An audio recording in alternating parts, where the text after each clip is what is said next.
There we go. 6:30. Oh, I love being on time. Hey, welcome to the Steve Square Show. I'm your host, Funny Man Stevie K, coming to you. This is live. I'm not in Paris. This is not a 6-hour delay.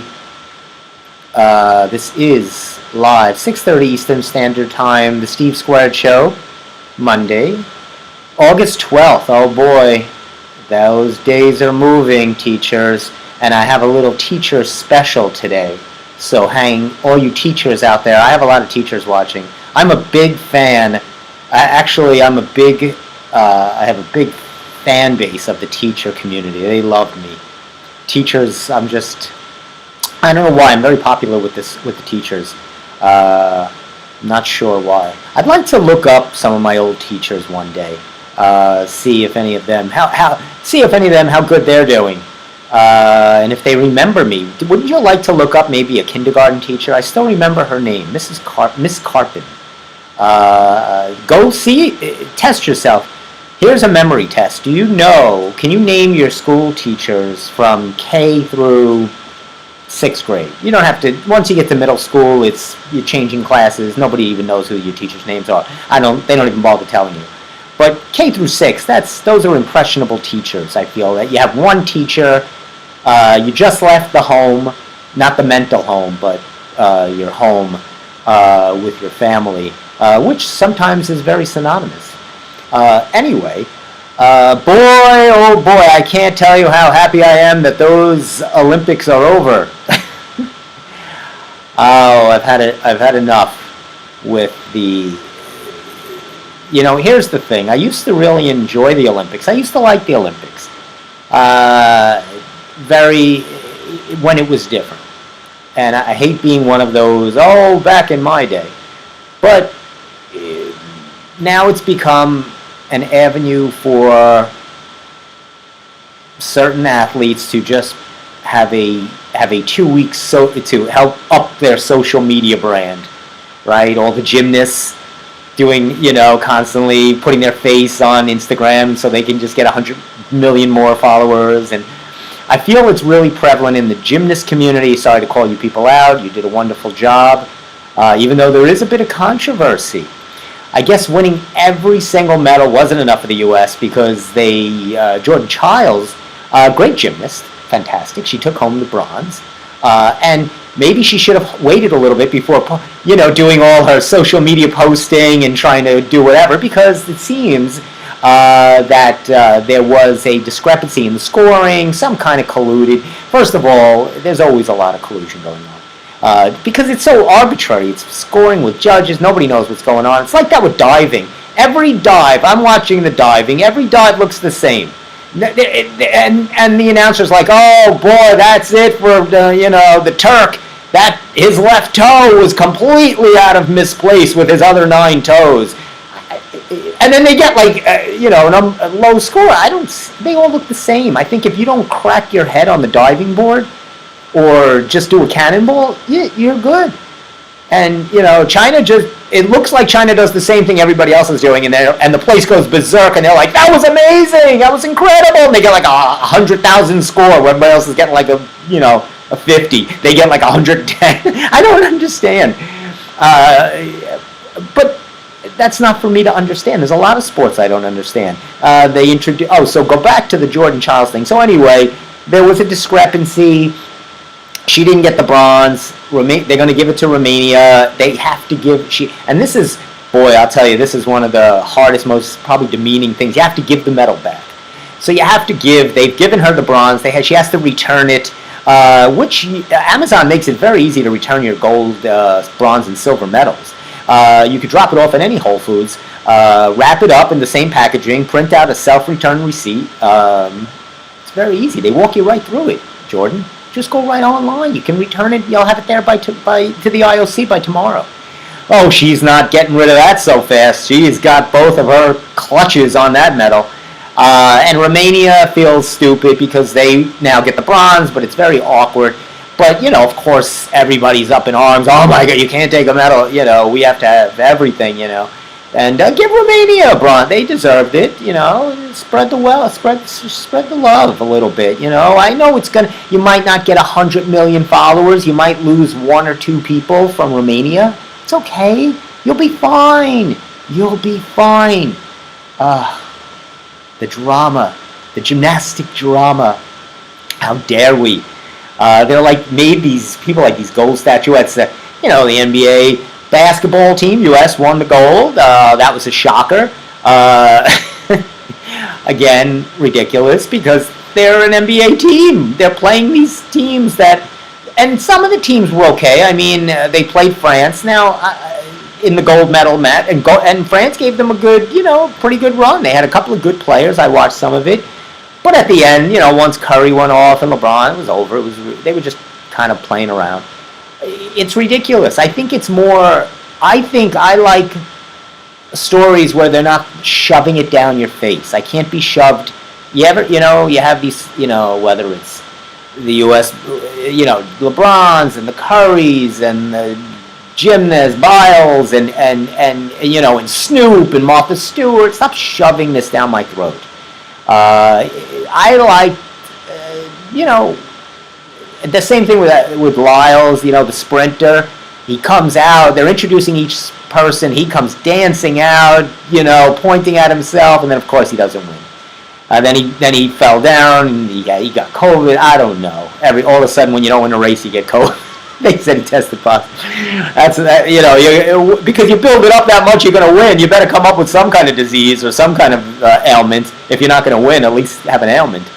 But the guy that won, what was Kenneth Rooks, wins in the steeplechase, which is where you jump over the hurdles into a puddle of water. I don't know. Seems like a bad waste of good sneakers.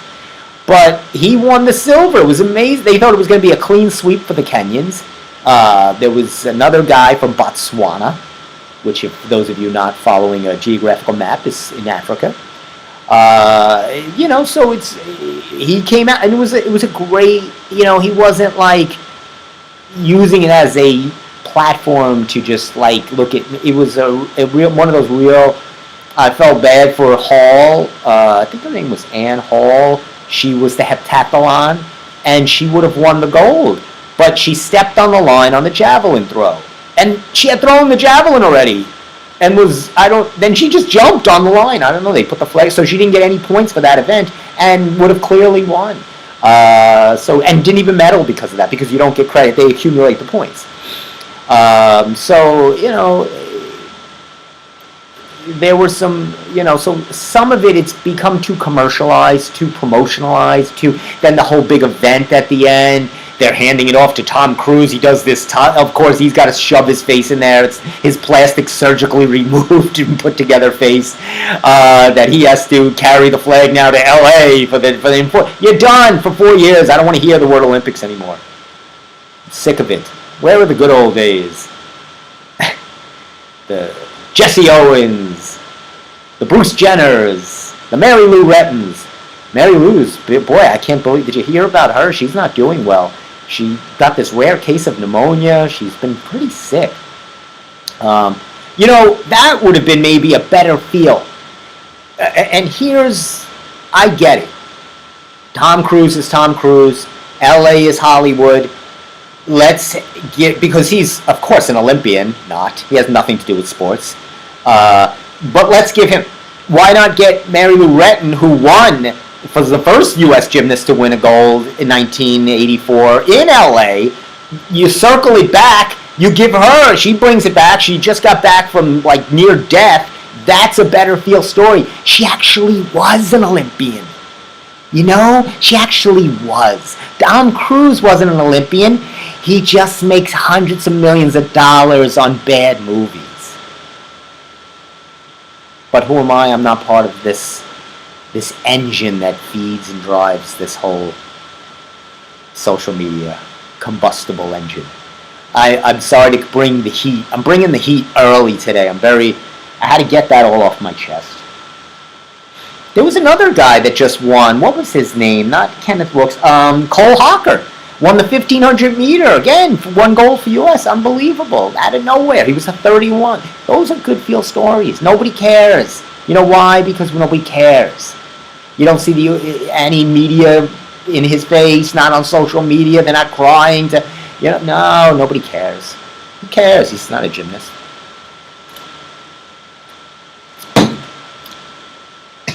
Can you see my anger?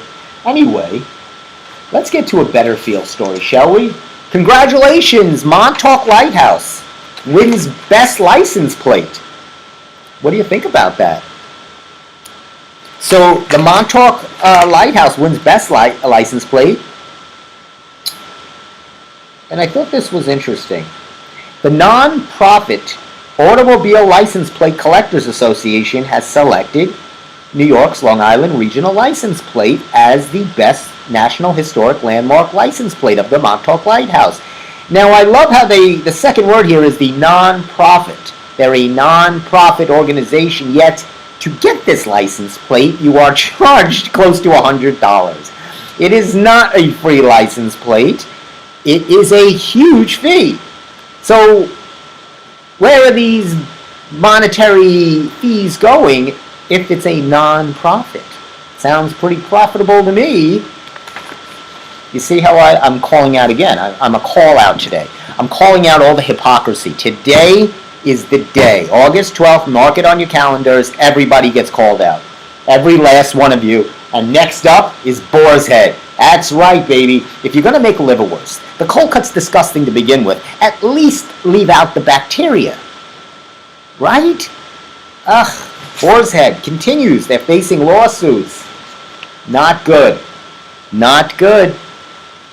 It seems here a Queens woman has also contracted the bacteria better known to you and me as Listeria, which if you take a, let me walk you through what happens. You take a bite, you're sitting down to watch the Olympics. You made yourself a lovely liverwurst sandwich. Oh boy. You're going to sit down, you take a bite of the liverwurst, and then all of a sudden your body goes into combustible, explosive form. It starts, you just melt right there in front of the TV. Your whole body goes into little particles of ion atoms, and you disintegrate, or your eyes bulge out of your head, you foam from the mouth, you turn into, do you ever see Night of the Living Dead? It's very similar to that. I don't think it's that bad. But actually, you can die from this. This is serious. Boar's Head and Stop and Shop and everywhere that it seems to be prevalent on the East Coast. And I don't think they eat liverwurst. But it's not just liverwurst. It's different cold cuts. They listed them here, but I don't see if it's. They said they had recalled a lot of meat products, and it says 50 Long Island supermarkets, the Stop and Shops. But I'm trying to see, it wasn't just, it was a few other of the cold cuts, and if I was better prepared. But that's better now. You don't know which one, so I'm kind of playing a game. You don't know right now. You could be, okay, taking a bite of a turkey, Boar's Head. I would probably stay clear of Boar's Head for a while. That would be the Steve Squared recommendation. Stay clear of the Boar's Head cold cuts for now. Just for now. Okay? I'm probably going to get heat now from the Boar's Head community. I'll probably get a Boar's Head in my bed. That's probably what I'll wake up next to. You know, the emblem, the pig's head. I'm sure I'll wake up to that in the morning. Who next is on my radar to be called out? NASA! We all love NASA. I mean, I think we even landed on the moon many years ago. So that was the last time they really were on top of their game. Fast forward 2024, and it seems we can't get these guys back. We can't get these two poor astronauts. Let's give you their names. Suni Williams, 58 years old, and Butch Wilmore, 61. Seems it says here, because of some issues. Now let me get this, let me give you the full story about what happened here. It says when they took off, June 5th. They've been up there since June 5th at the space station. This is Boeing, so of course this is going to be a problem. They had some software issues. There was a leak in the propulsion, a small helium leak, but then four more leaks erupted. Don't you hate that? You plug one leak and then a few more erupt, and then now you're stuck in space. It docked safely at the space station, but they're worried that they're not going to be bringing them back home anytime soon until a next mission goes up and they transfer. Now that next mission is not going to be until next year. Oh boy. So it seems that it's going to be about an 8-month stay for these poor people. What was supposed to be a couple of weeks working on Boeing's Starliner is going to turn into an 8-month, because they're not supposed to get up there for another till February is the next one. And it seems that's it says they have enough food, water. It's a self-contained air oxygen tank, because people work up in the space station for a while. So Boeing says bring them home now. It's fine. Nothing to see here. That's the same company that had the issue with the airplane when the door flew off in the middle of a flight on a 747 commercial airliner. You know what you have to do? You got to lock the door. That's the first thing you got to do once you're flying at about 20,000, 30,000 feet. I'm not an air engineer. I'm not a pilot. I'm a comedian on a bad podcast show. But even I know you got to push the handle down and secure it. You know, they always tell you, fasten your seatbelts, put your trays in your upright table. We should come back at them. Hey, make sure the door's closed. I'm just saying. All right, NASA.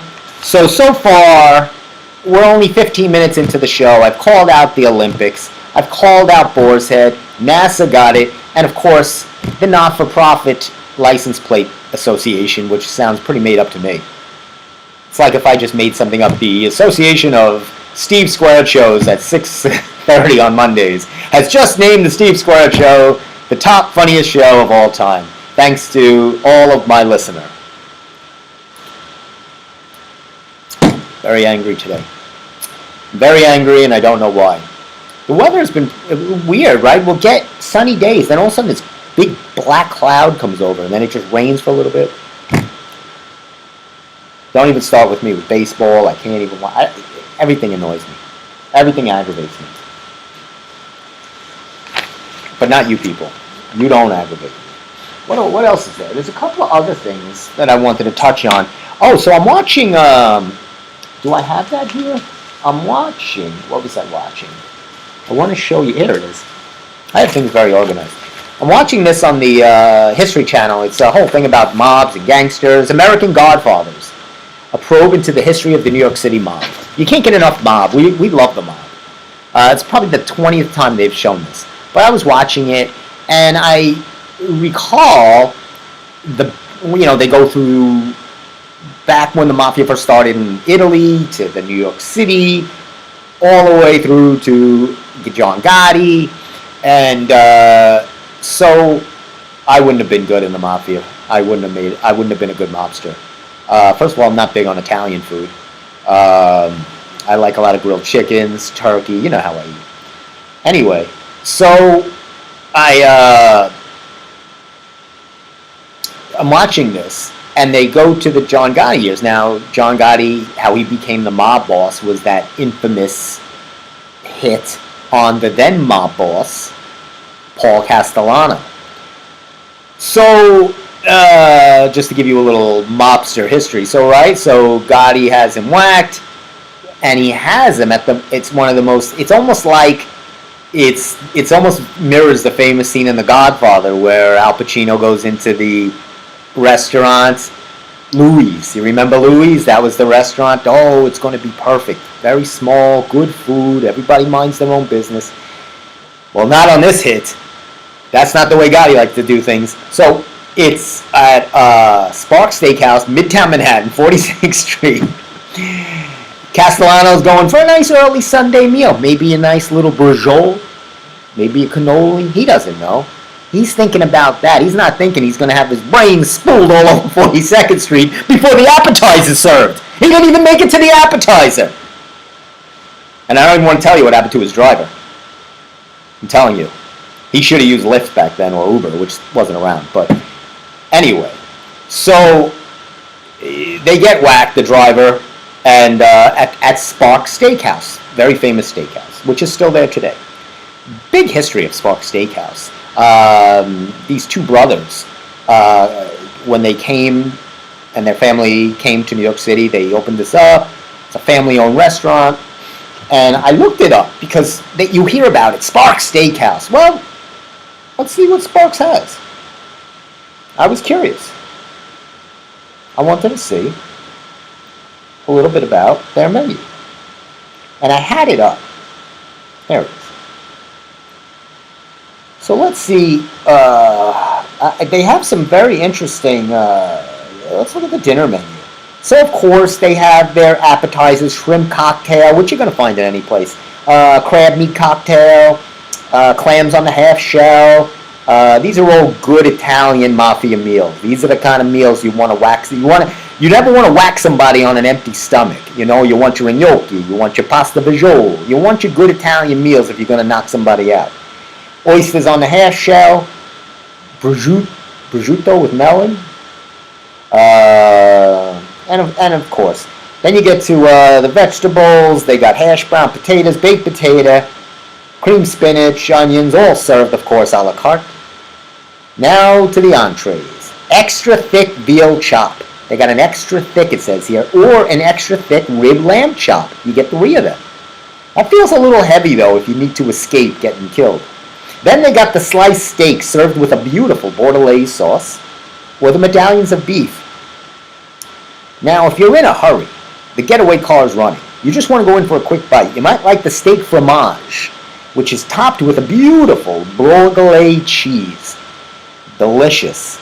And then, of course, they have filet mignons, sirloin steaks, seafoods, Chilean sea bass, red snapper, halibut, tuna, brook. But what I did notice, glaringly missing from this beautiful menu, there's nothing for me to eat. This is, again, why I would not make a good mobster. I would be asking, while bullets are flying, do you have anything like a grilled chicken? Do you have grilled chicken? Maybe a little grilled chicken, a little chicken breast with broccoli on the side? A little burnt broccoli? My mom makes a good burnt broccoli. Or as they say in Italian, my mama. Lobster tails. And when nothing's priced here, so you know you're going in for big bucks. I don't like menus that don't have prices. That's scary, right? No bueno. That's it. So there's no chicken here. I can't eat at Sparks. Which probably, if that would have been, my point is, which there very rarely is a point to any of my stories, if Paul Castellano had cared anything about his diet and ate grilled chicken, he might be still the mob boss of the Gambino crime family to this day. But his decision to engorge in a heavy Italian meal is why it was the reason it led to his demise. As the Don, the mob boss, the muerto of the Carlo Gambino crime family. It's all about nutrition, my friends. Anyway. How long could you stay? I would love to be in space for 8 months right now. Oh, boy. If they want to trade right now and they need to send me up there, I'm gone. I'll pack one bag. I'll be good. I don't even need to pack anything else. Nothing. I'll leave my phone. I never want to look at my phone again. Do you ever have a date? You just don't want to look at your phone anymore? Don't do it. Stop looking at your phone. But I would go up there. 8 months? Ugh. Beautiful. Just space. Nothing else. I would do live remote feeds. I'd be able to still broadcast the Steve Squared Show. Maybe I'll bring Steve with me. I couldn't stay with Steve for 8 months in space. Oh, good Lord. This is, again, to continue on my ranting and raving. Congratulations, Long Island. The Sands gets the Coliseum lease, which there's a shocker. Can you see that? The Sands Hotel and Casino gets the go-ahead. They get They get the Coliseum lease. They're going to now just get the gaming license, and then all of Long Island can flock and give their hard-earned money, their mortgages, their rents, their kids' college tuitions, give it all away to the Sands. That's right, baby. And it seems, now this is what I don't understand. It says it was approved, the deal was approved 18-1. There was one sole nay. One person that had the guts to say, I don't think this is a good idea for Long Island. Listening to their constituents who were in uproar, saying we cannot have this element on Hempstead Turnpike. And it's always the right. It's always the right away, the go-to by the corporate execs. This will bring jobs. What jobs is this bringing? Who? Where? What jobs is this bringing? Car dealers?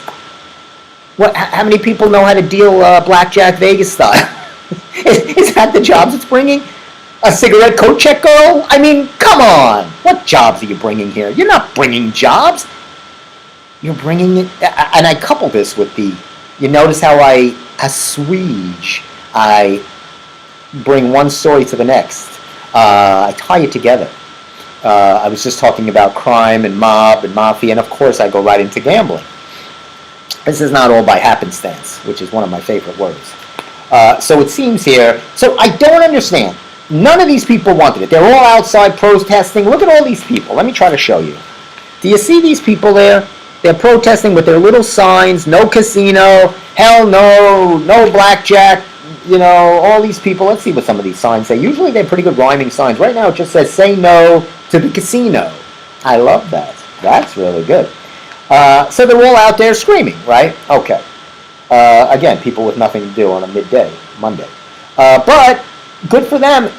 So you voted these people in. How do you, the legislature gets voted into these positions.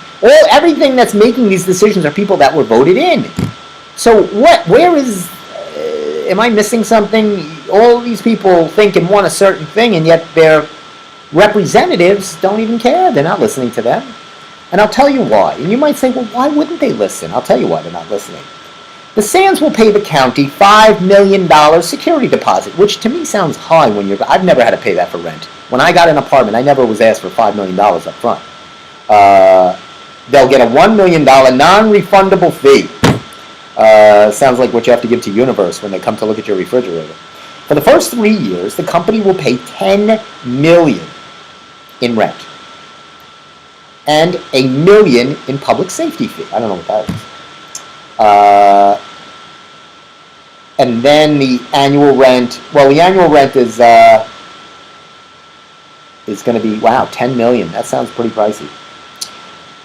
So the only person that did not vote for this was the minority leader, Delia DiRigi-Whitton, Democrat from Glen Cove, casting the lone nay vote.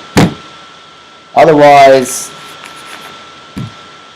get your singles, get your change, go home, go to the ATMs. This is going to be up and running very soon. I'll be there. You know I'll be there. Oh, sure, I'll be pulling that lever. Bish, bish, bish, bish.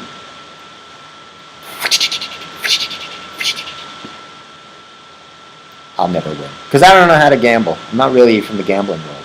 So this is a problem, right? Gambling, oh no, you shouldn't gamble. It's bad, it's bad, it's bad. But yet, that's all there is. I mean, you watch sports, you know, turn on a baseball game. You can't watch a pitch, right? I talked about this. FanDuel, bet on the next pitch. Get the parlay, you know, come on. And then you have this coming to long. Stop it. They're not going to be happy until people are homeless. Everybody. Everybody's drunk, homeless. They've taken everybody's money. Everybody's. I don't know. That's just, but, you know, all right. Don't worry. Don't worry about me. It's okay. It's okay. I want to talk about, I didn't get, I don't want to talk about that. I was not really, let me give you something positive. I'm reading this book here. This is a good book. It's called The Visionary in Charge. The VIC. It's by Dave Knoll, who's a, for those of you who don't follow TV creators, which you shouldn't, this guy created Chopped, a lot of game shows, a lot of reality shows, from cooking shows to things like that. And he talks about 7 simple rules, because just one extraordinary idea can change your life. And it doesn't matter, it's not just for people that are in the entertainment field, it could be anything. And he talks about these, the X point, the moment, don't miss the moment, the X point where that idea, that one little kernel, that grain comes into your brain, and you have that magical idea that could change your life. And he talks about his X points of Chopped and all of the other shows he's created. And he says, me and my partner had this wonderful idea, and he's explaining all the 7 steps and the rules, and it's a great book. And as I'm reading, he goes, and so we had this wonderful idea, and we took it to the Food Network. And then we took the next idea, and we got in, and we were chatting with MTV Network. That's the part he leaves out, that they all leave out. Not all of us can just walk into the Food Network producers and pitch a game show, or pitch any show for that matter. They always conveniently leave out that one little part. That's why people have ideas and can't do anything with them, because nobody has access. It's not what these books are telling you. Oh, right, get a notepad, get a Post-it, write it down. You can write it, post it, staple it to your forehead. None of these magical ideas, and I've had many, are worth its weight in bronze medals. Sorry, Jordan Childs.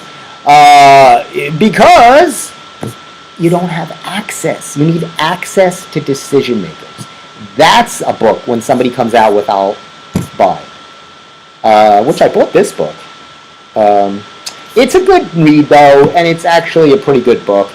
But I'm telling you, that's the part that they always leave out. It's the same thing with Stranger Things, right? And the brothers that did the Stranger Things, and all of the others, because they leave that part out. They always kind of somehow end up in a meeting with people from Netflix. Well, how did you get that meeting? Did you know somebody? Of course you knew somebody. Of course, that everything's an amazing story, but you don't tell us. Tell me, then I'll know. But that's a good book anyway. It's a pretty good book. Let's see what else we got for you today. This is good at 7:03. I know my teachers are watching. And let's give a little look at here. Students, this is new. They listed every school's first day of school. You can see the list. All right, let's see who's starting really early this year. Oh boy, William Floyd. If you live in the William Floyd area, which I don't even know where that is on Long Island, you will be starting K through 9. So for all you kindergartners, just enjoying life. You're carefree. You've been home your whole life. An enormous 4+ years. You hadn't had a worry in the world. Well, start worrying, my friends. Start stressing. Because that free ride is over. Because kindergarten through 9, will start August 29th. August 30th is 10 through 12. So they're not even waiting for Labor Day. They're going right into the heat. Hot. Most seem to be the 3rd or the 4th. Belmore the 3rd, East Rockaway the 3rd, Franklin Square the 3rd, a lot of 3rd, Great Neck the 4th, so it's a lot. Jericho going early, August 28th. They got big bucks up there. They can have air conditioning.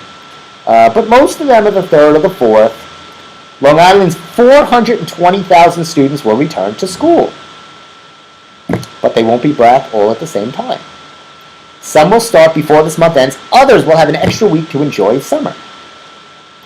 But the majority of districts will start September 3rd.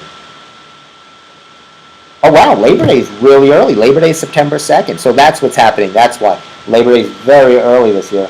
Oh boy. But I'm the same way. I love summer, so. And for those of you trying to have some school savings tips, let me give you some from some moms that are saying what they're going to do this year. They're not going to go like this mom. Separate the needs from the wants. So if your child wants something, you just tell them no, not this year, my friend. Like she says here, this mom says, I'm not getting everything on the list. I'm prioritizing, because I think the teachers send out a list, right? Get this, get that. So this mom, I won't say her name,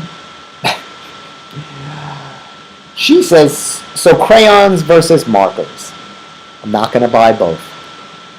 They both do the same thing. Now here's where I have some pushback. They don't do the same thing. A crayon and a marker are completely different. Right? A crayon, you're coloring in.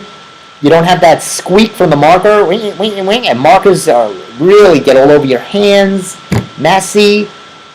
Crayons are you can't not have crayons, especially if you're a younger child. Any child, you've got to love crayons.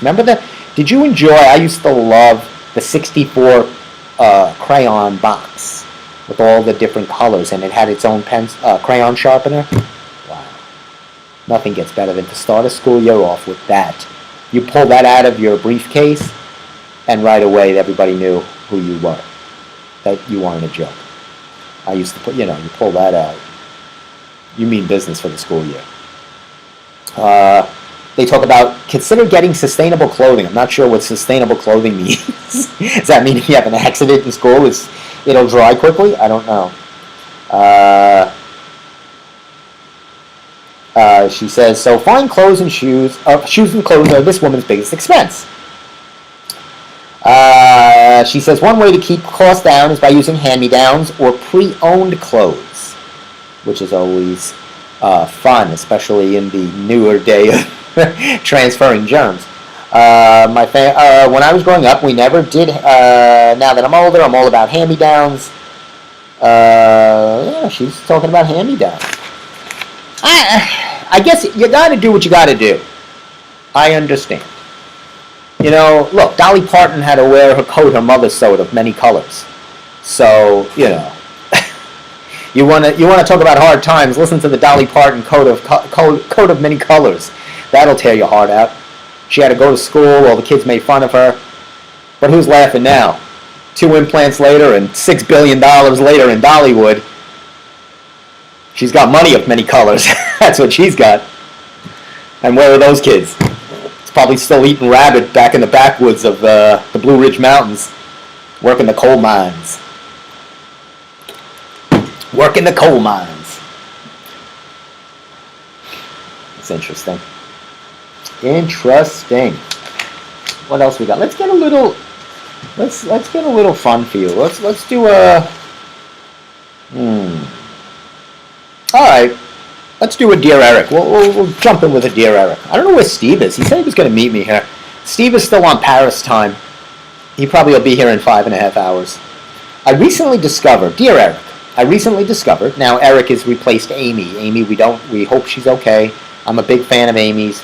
I wanted to get her on the show, but but I have somebody else. I know I've promised before, but I think I have the guest that can make an appearance, and I'm going to go right after I do this, Dear Eric. I recently discovered my husband, it's always the husband, was messaging to 3 women through the dating portion of Facebook. Facebook has its own online dating portion. I saw messages on his phone from one woman and a phone call for 44 minutes. It seems like an awful long time. I confronted him and he said he was trying to learn how to communicate. I'm just trying to learn to be a better communicator. That's why I was talking to her. Me without clothes on had no bearing on it. I don't know why you're pounding on that fact that we were naked on Zoom. It's terrible. I'm telling you, this is the reason. He says he was trying to just learn to be a better communicator. He was not cheating.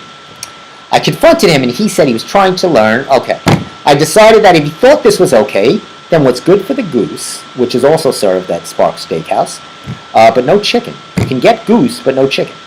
that it should be okay for myself. So I started my own profile portion of Facebook, reaching out to various strange men. Now, I get it, you're going tit for tat, but what you might want to do before you put yourself out there online to these various weirdos is watch the Lifetime channel, because they had a great movie on. What was it called? You got to listen to this. I was stalked by my Amish boyfriend. So this girl, I love the Lifetime channel. You're not just stalked by your boyfriend, you're stalked by my Amish boyfriend, Jedediah. He was churning his butter and chasing her. I'll stalk you with my butter. That's kind of my Amish accent. I don't know if that's how they speak. That's kind of how I imagine, right? I'm guessing mostly they churn butter. What else do they do? I didn't know they were that violent. Isn't that go against what you're Amish? If you're Amish, where are you stalking someone? That goes against the whole Amish principle. So right there, I don't understand. I'd like to see the Amish have their own mafia. The Amish mafia, right? There would be no steakhouse, you'd get whacked, right? Because everybody eats in their farm or their home, so you'd have to, smother somebody in a vat of butter or milk or something, or dairy, some kind of dairy creamer. Anyway, so she decided to set up her own profile. He didn't like that. She said I was getting attention, so he shut his down and ended all communication. I ended mine as well. We have a great relationship, but I'm still hurt and untrusting of him. We have been through a lot during the past 28 years. Well, there you go right there. There's the mistake right there. Do you have any advice? I do. Time for a divorce. Time to split up and go your own Facebook ways. No, that's not what Eric says. Eric says, of all the places one can learn how to communicate, Facebook dating section is the least. He says, was Tinder booked? While he may think he wasn't cheating, it's clear that he was outside the bounds of your relationship. Clarity about where the lines are, especially if the lines have moved in the past 28 years. I think after 20 years there is no clarity or any lines. You're just completely blurred. Your eyes are a glassy blur. So he goes on with a lot of minutia that really doesn't matter. No. This is what happens. This is the new thing with social media, right? You get husbands and wives that are bored, so they go start chatting with other people, and they feel, no, this is not cheating. I'm just chatting. I'm just talking to that girl in Cuba. Don't worry about it. I just want to talk to the Bolivian gymnast. I just want to chat with her. I want to congratulate her. Come on. Stop it. Stop it. I'll give you one more because I like this one. And we're in the Dear Eric thing. I'll give you a quick one. Within the past month, I was in my best friend's wedding. I shared a hotel room with another female friend who is friends with the bride and groom. I noticed that the roommate friend and the groom were being very, very chummy. This didn't even wait 28 years. It seems that, and this is where it gets a little murky, when she left her journal on the nightstand, she conveniently took her journal. Who takes their journal to a wedding that's staying overnight? I don't know. She, of course, took a peek. And she found out that they had some romantic interludes just months before the big nuptials. Now, I don't know whether to tell my best friend. The easy thing would be to not say anything. Please let me know what you think. I'll tell you what I think. I think you should keep your big fat nose out of people's journals and diaries. Look, if it didn't happen now, it's going to happen in 28 years on Facebook anyway to this couple. So, I don't know. This is what I'm talking about. It's either now or then. It's going to happen. People get bored. It's just what it is. It's just what it is. Oh, here's a little something. Speaking of this historic Long Island restaurant is closing for renovations. Oh boy, this restaurant, wow, has a storied history that dates back to 1672. When one of the early settlers to the area, Mary Willits, built a two-room house with a fireplace that still exists on the property. The village expanded slowly, and that restaurant is the Milleridge Inn. And I say that because my sister got married there at the Milleridge Inn. So they are temporarily closed. They're going to do this whole new renovation, make it more modern. They're going to have new food upgrades. And it says here he's going to open a gelato store right on the property. I guess, again, expecting a mob hit. A fancy bakery with cookies and cakes. There'll be interior updates as well with silverware chairs. That's good. Now people could sit instead of what they were doing previously. The restaurant's menus, which have long featured classics such as meatloaf, boring, chicken pot pie, Yankee pot roast is great, but not every day. Who wants to eat beef stew now, he says. Nobody. So they're changing their menu. I have nothing wrong with beef stew. I wouldn't eat it because I don't eat red meat, but I think people would like beef stew. This is a story that bothers me. This guy, this degenerate guy, he's walking his dog, another person's walking their dog, and the dogs get into it. So the woman kind of, he says, the dogs were on somebody, and she kicked the dog off. So he said, you kick my dog, I'm kicking your dog. And he kicked the dog, and the woman said he kicked the dog so high, it was, the dog is dead, he killed the dog. And so there are obviously laws in place for abuse to animals, but the judge doesn't enforce it, says it was, whatever ruling he gave. They voided, he was convicted. But the motion to void the conviction was allowed by the judge and dismissed the felony count. And it was based on the cruelty to animals has to be long-standing with whatever. This guy, what more cruel can it be that he just kicked and killed this dog? And so obviously there's a lot of animal activists out there. This is terrible. They don't give enough protection to dogs or to animals. I mean, they just let abuse happen all over the place. It's terrible. That's really upsetting to me. I see these cases all the time. My mom's always watching Judge Judy. Every case is with dogs. They're just that's not a good one. No, not good. It's just not good. Sorry, but it's not good. It's not good. This is the guy. This guy is great. The Wizard of Oz. Bob Spiatto, 61 of Holbrook. He performs The Greatest Showman on Earth at the Bethpage Public Library. And he's done P.T. Barnum. Here, take a look at this guy. He does all the voices. He has done, who else has he done? He does a lot of different people. He's an actor. He imitates Danny Kaye, Michelangelo. I don't know how he knows what Michelangelo sounded like. He does musical work inspired by Fiddler on the Roof. He said he's not an impersonator, but he likes to do these shticks. It started with Danny Kaye, and it exploded. And you're kind of learning. He teaches you about the character, but he dresses in the character, and he does this whole thing. Very interesting. It looks like a lot of fun.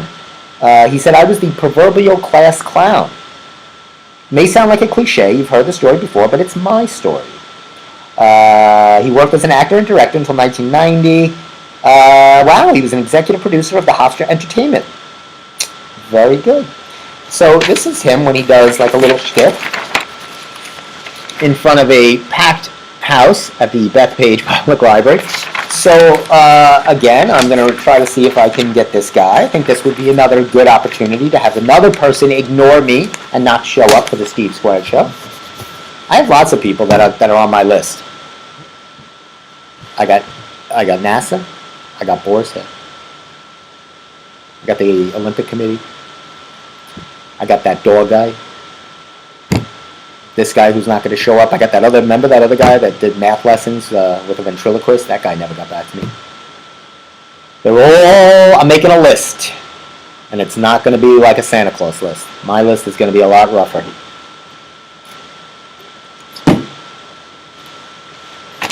I'm very excited because Matt Damon has finally come out with a movie where he can use his Boston accent for the 27th time.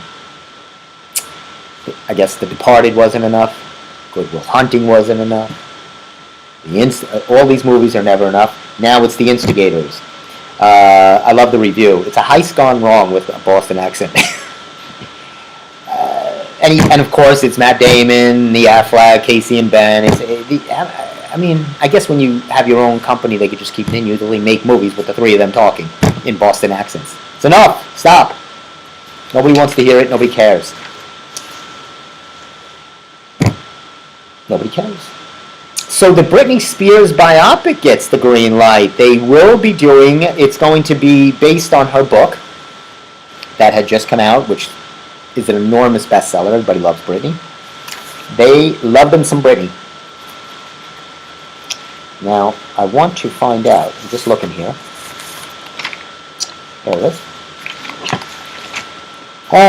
Britney, Universal Pictures will be doing based on Woman in Me was the book, and you know the whole story. She had the goes all the way back to the Justin Timberlake scandal. I mean, it's all over the place. So they're going to be doing a movie, and so I always, as someone that's involved in film and media and entertainment, I like to think, who would be perfectly cast? Who would you cast? Now, if one of you, I dare one of you to start with the word I'll stop you right there.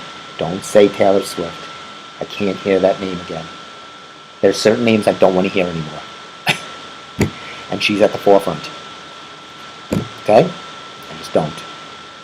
So, if you have another person besides Taylor Swift that you think could play in the biopic, shout it out. Trying to think who I would like. Maybe Blake Lively. She's a wonderful actress. I like her a lot. But I'm sure they'll end up with Taylor Swift. If I had to guess, I'm going to guess her.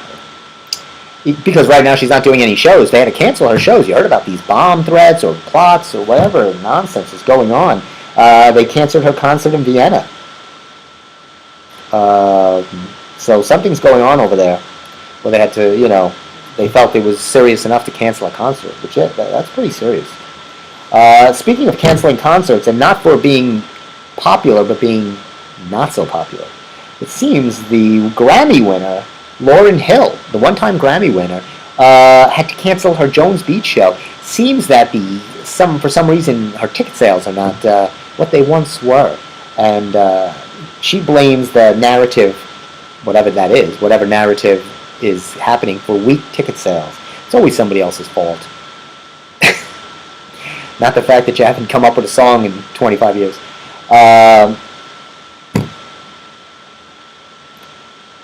It was going to also have a reunion with the Fugees, was set to play at Jones Beach. September 20th, refunds will be issued. Or you can, if you don't want a refund, you are more than welcome to use that money to see this guy at the Bethpage Public Library. So you don't get to see Lauryn Hill, but you get to see, what's this guy's name? Bob Spiotto of Holbrook. We're not seeing Lauryn Hill tonight. We're going to the Bethpage Public Library. We're going to see Bob. I don't know. Ticketmaster said we have to do that. We're not getting a refund. That's what happens. That's what happens. Oh, you remember the boy band BTS, and we talk a lot about boy bands here. Boy band. Everywhere's a boy band. Everybody loves the boy bands, right? You put four androgynous kids together, hand them a mic that doesn't work, and they're off and running. It seems that BTS, Suga, I guess his name is, a member of K-pop, which not only is a great boy band, but a fantastic serial. Seems that he was driving while intoxicated. So that reminds me of another ex-boy bander that had been just picked up and has been involved in a controversial case out in the Hamptons. Our one and only ex-NSYNC not a Backstreet Boy. He was an NSYNCer, I think. I don't know. They all seem the same to me. Justin Timberlake was also, right? So it seems that, there's a commonality among these boy banders that they go insane from being in this boy band. It doesn't matter what nationality, what world you're in, BTS, the Korean pop band, or here in America.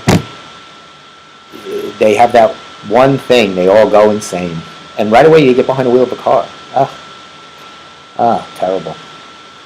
But it said, what happened? Where was he driving? Was it here or there? No, he was in South Korea. He's 31. Timberlake's a little older than that, I think. Well, the police have begun, they say, doesn't really say anything really about it, but anyway. So, Saturday Night Live is on hiatus till September, and then, if Steve was here, he'd be talking to you about the SNL schedule. He's more proficient on that. He loves that. He's got the Peacock channel. He watches all the old episodes. So it seems that, they like to do their political humor. They'll be doing that, and they need people to portray as close they can, right? They did the great, Alec Baldwin portrayed Donald Trump, and then they had others that were so good. They were really funny.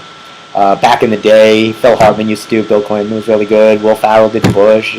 So they always had done a good job. So now they're trying to, they're using Maya Rudolph because she looks like Kamala Harris, and, I'm not a big Maya Rudolph fan at all. But whatever. That'll actually be good for her career, Maya Rudolph. And for the running mate, Waltz, the VP guy, they reached out to Steve Martin. And Steve Martin said, "Really? Oh, that's so nice. No, thanks." Click. "Sorry, Lauren." Good for Steve. He's like, "I don't want any part of this nonsense." Steve is above that. He's so good. Anybody named Steve is so good. They just are.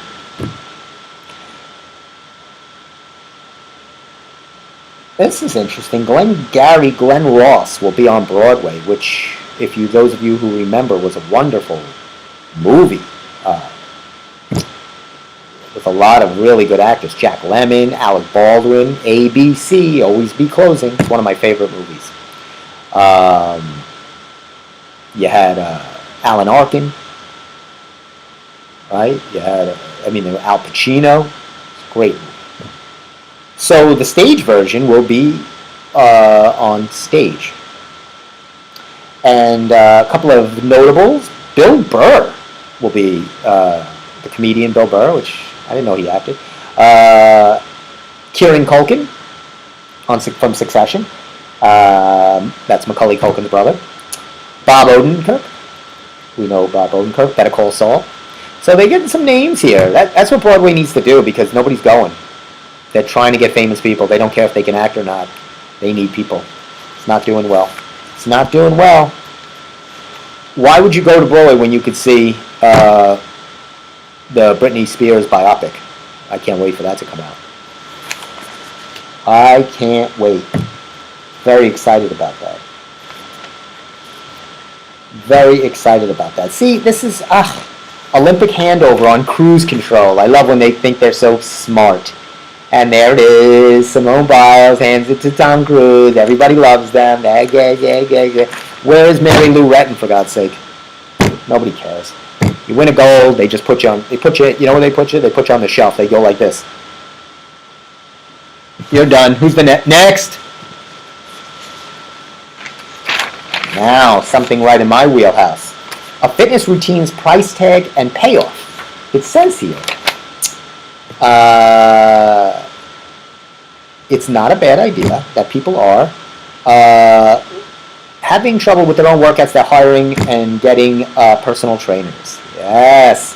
And you want one that has a dumbbell background. So it says hiring a personal trainer can be good for the beginners, intermediates, and advanced, as I always said. She said, according to industry standards, an in-person trainer can range anywhere from $30 an hour, which probably is somebody that was able to just buy a shirt at Walmart that said trainer on the back. Don't get somebody that's $30 an hour. To $300 an hour, now you're in my price range. I won't pick up a phone for less than $200 an hour. You can't even talk to me. You can't. You know what you can get for $150 an hour? I'll talk to you and tell you a couple of things. I'll tell you where to buy equipment, what gym to join. I will not even look at you, not even give you the time of day. What do you think of that? I'm just kidding. The most important equipment you can have is a coach. I love that. Forget about all of this, crazy equipment that people are getting, trying to get all this treadmills and recumbent bikes and Pelotons and all these things that are only going to get recalled or used as a coat hanger. You get yourself a good trainer. You start off with a good trainer. And that's how you do it. We did pretty good today. I feel bad that Steve wasn't here because I had a couple of coupons for him. So I'll have to save that for next time when Steve is back with us. We are at the 7:30 hour.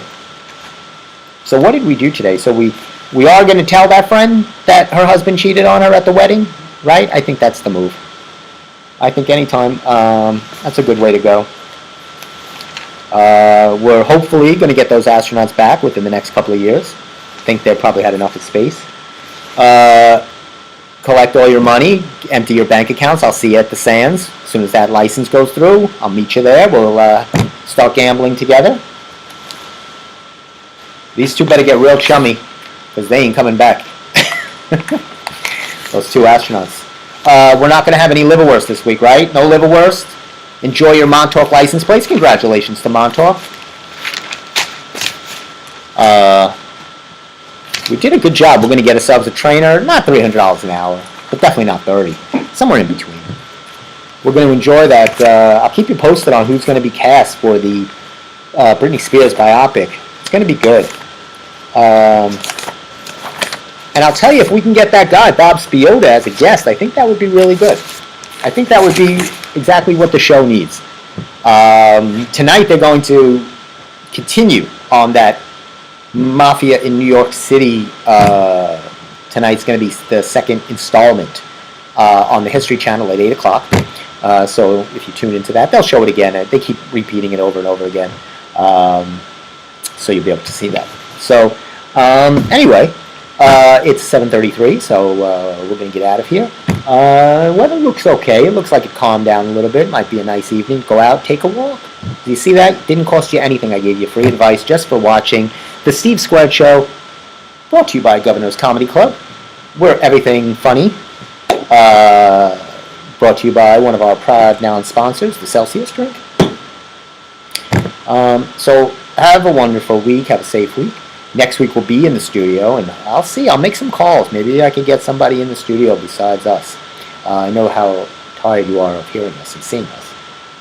Anyway, have a wonderful week, and we shall see you next Monday, 6:30 on the Steve Squared Show. I'll give you some little hints if we're able to get that guest on my Instagram on Stephen R. Kaminsky. I'll see if I can post if we can get him down here. Anyway, have a wonderful